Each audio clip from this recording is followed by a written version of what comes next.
Hello wonderful witches and Wiccans out there in the wonderful world of witchcraft. Today I'm going to be talking about the gods and the goddesses, everything to do with them.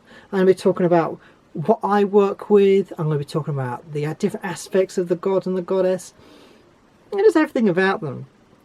So most religions focus on one god, like Christianity, Judaism, Islam. Always focus on there being one god and only one god. But if you're a pagan or you look to the old ways and the old gods, there are many different gods. Now what do I see as the god?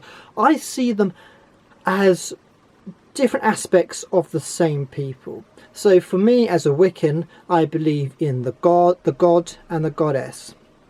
The goddess being the more supreme creator, her being the most important person, that she is the beloved Earth Mother. She is she is the beloved Earth Mother, she is the creator, she is Mother Nature herself. And Mother Nature is also known as Gaia. So Gaia, the beautiful Earth Mother. And the goddess, also known as the triple goddess, because she's Mother, Maiden, Crone, depending what time of the year it is.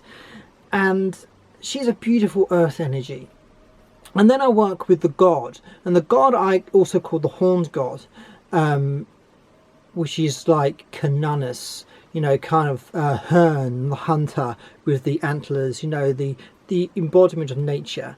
But then there's also the other aspect, like the sun god, like Ra, Amun-Ra, you know, that kind of sun element in there. So that's why I like the goddess and the god. But there are also other elements to it as well.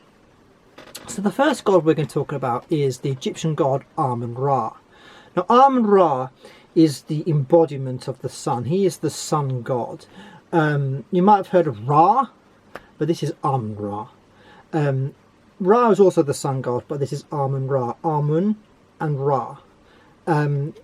And he was the embodiment of the sun. And the sun was a huge, important element of the Egyptian culture. And he was the embodiment. He is the creator. He is the supreme god. So Amun-Ra is very much like the Christian god. And at one time in Egyptian culture, he was the only god by the rule of the pharaoh.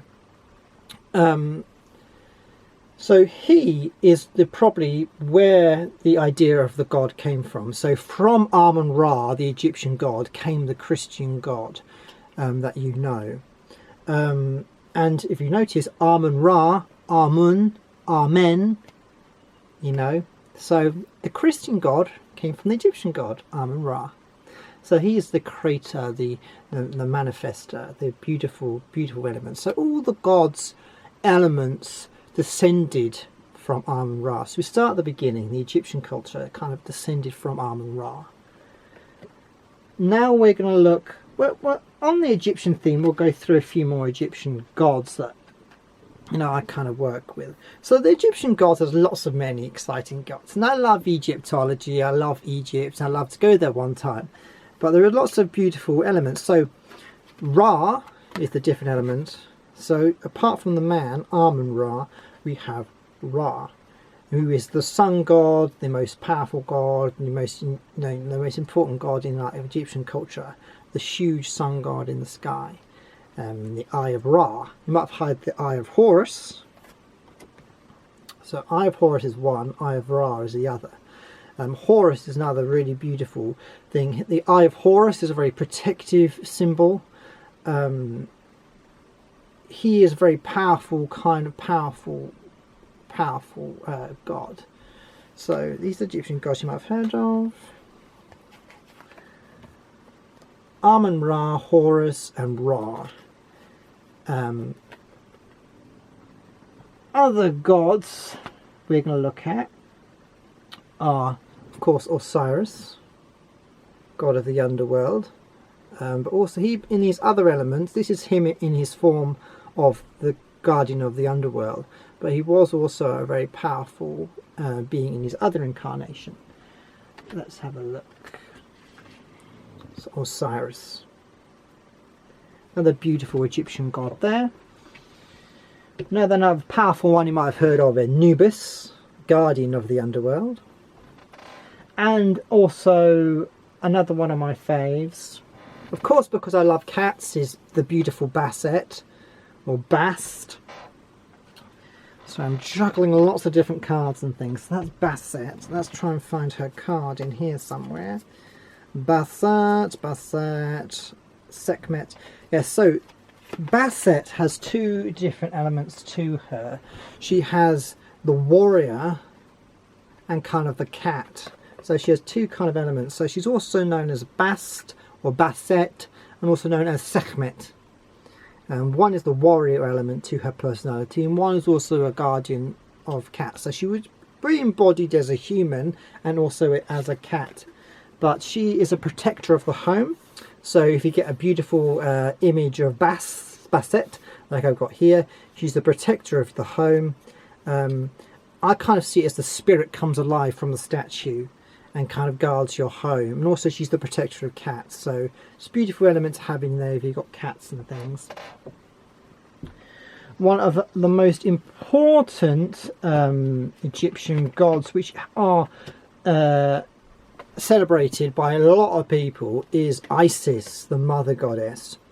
And here she is, Isis. Normally she has like wings, so wings of protection. She cloaks you in her wings of protection. And we have the beautiful Isis, who brings protection and love. So she's a beautiful element of the mother goddess, and a lot of people worship her. And there is complete sects that celebrate Isis and worship Isis. So Isis is a big element there. Let's have a look through my goddess pack and see what we've got. Hathor is another Egyptian goddess. We'll go through a few more. So apart from Egyptology, we've got like the Greek pantheon, the Roman pantheon, which are basically mirrors of each other. And we have the Celtic kind of, like UK kind of English gods and goddesses. Rhiannon is one.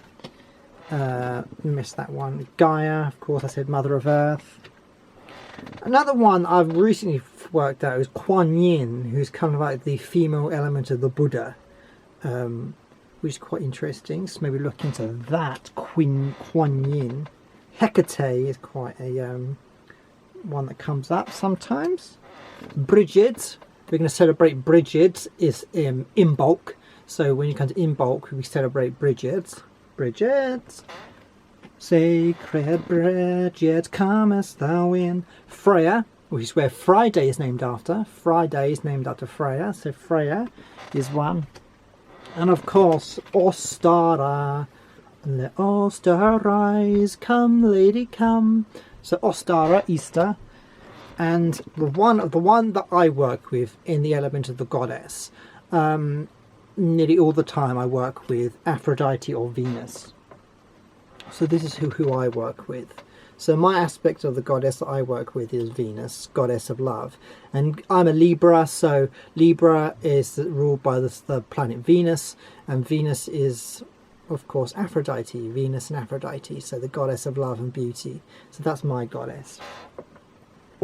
Moving on to the gods, we have lots of different gods to work with. I've talked about the Egyptian gods, Amun, Ra, Horus, but there's a few, they're goddesses. What am I doing? Anyway, that's all the goddesses. Ra, of course, Horus. The Green Man is a big part of Wiccan culture, kind of like the embodiment of nature and the nature god. So he would be like Herne, Canonus. Pan is thrown out a lot as well. So Canonus is the one that I work with. So he is to me the god. A bit dusty, but oh well. So the beautiful Canonus, and I got this gifted one Christmas. So Canonus is the one I work with. The beautiful embodiment of the beautiful horns, the beautiful masculinity, gorgeous masculinity, very much infused in nature. The antlers, kind of the guardian of the forest. I love that element. So he's the one I work with. So for me, Canonus is the god. Venus is the goddess, and the beautiful Canonus there. We talked about Ra. and Zeus. Zeus is also another quite a powerful one, seen as the top of the Greek pantheon. There's also other ones like Hermes and Pan. Pan is quite associated. So the three that normally get said together are Cananus, Pan and Hern as the kind of god aspect. You can listen to Dave the Bard's song about the Green Man. Green Man, Cananus, Pan, Hern, and Osiris. Now, so those are all the gods and the goddesses that I'm thinking about in this video. I hope you've enjoyed watching this video. I'm going looking through a few of the gods and goddesses that you can kind of work with. You can choose to work with just one god, like the god and the goddess. Wiccan culture normally is just the god and the goddess, or you might just focus on the goddess as the mother nature, which is what I resonated with when I first started. But there are also gods and goddesses there, and they're all, to me, they're all different aspects of the same person. Like Ra, the same person. The Christian god is probably Ra, you know, so that kind of thing is Osiris, you know, even though they're all descended from each other. Egyptian mythology is a bit weird. They're all kind of descended from each other. They're all kind of same aspects of the same person. Like Cananus is the same as Ra. You know, kind of they're all different aspects of the same person. Like Isis and Venus, they're all the kind of the same person. So to me, there's the god and the goddess, and there's lots of different aspects of them in different cultures, which is also really exciting to work with all different things. And I like collecting statues, that's why I've got some statues. Anyway, that's the god and the goddess. Hope you enjoyed watching this video, and I'll see you for another video very soon.